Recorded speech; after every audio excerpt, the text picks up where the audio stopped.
North America Free Trade Agreement is a regional agreement between the Government of Canada, the Government of the United Mexican States, and the Government of the United States of America to create a free trade zone. This agreement was negotiated during the administration of Mexican President Carlos Salinas de Gortari, President George Bush, and Canadian Prime Minister Brian Mulroney.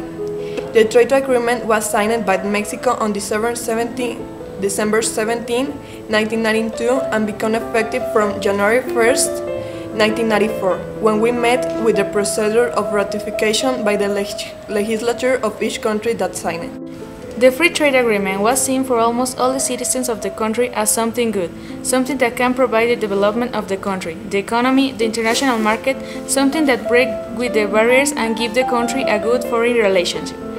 In fact, in some cases this is true, but as citizens we just see the best face of the problem. It's amazing how the market has improved so much that now in the supermarket we can find not only Mexican products, or not just one.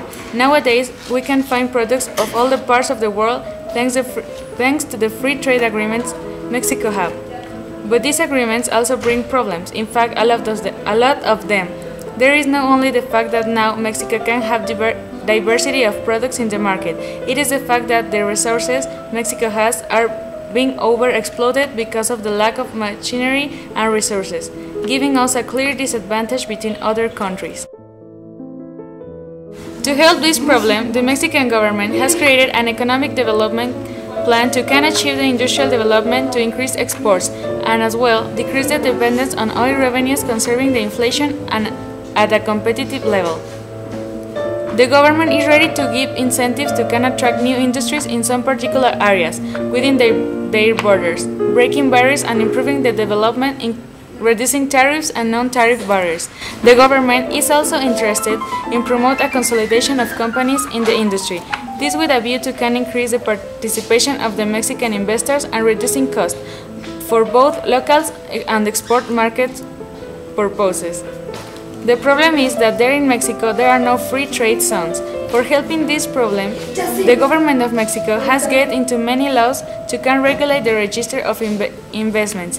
One of these laws is the Foreign Investments Law that have reduced limitation to foreign investments in the financial services industry, adopting policies that allow the establishment of 100% foreign-owned companies that process temporarily imported materials to finished goods for exports.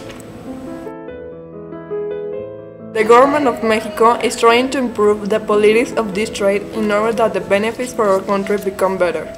Also, to have more import products to the United States and Canada. As a country, we need that the products that we produce have a very good quality, which are internationally competitive, innovative, and high technology products. There are citizens that have taken the initiative of having a better country and took action for promoting our products. For example, a few years ago, the federal government started a campaign for promoting products made in Mexico.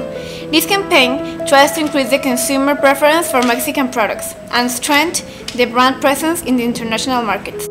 And people gave a great acceptance to this campaign. Immediately, the results start to perceive. Sales began to increase more and more, and the market was benefited of this campaign. After 15 years, it seems clear that the NAFTA's promise of broad-based dynamic growth did not come true in Mexico. Even the largest U.S. newspaper, the New York Times, admitted that in 2003 that NAFTA enlarged the gap between rich and poor in Mexico.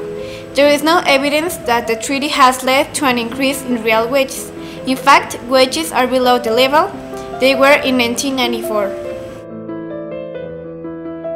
To solve this problem, the Mexican citizens need to use more Mexican products and improve the quality of these ones. We also need to make more exportations than importations. Mexican citizens need to have more confidence about their national products. Also, the government needs to give more facilities to the new enterprises that citizens are creating.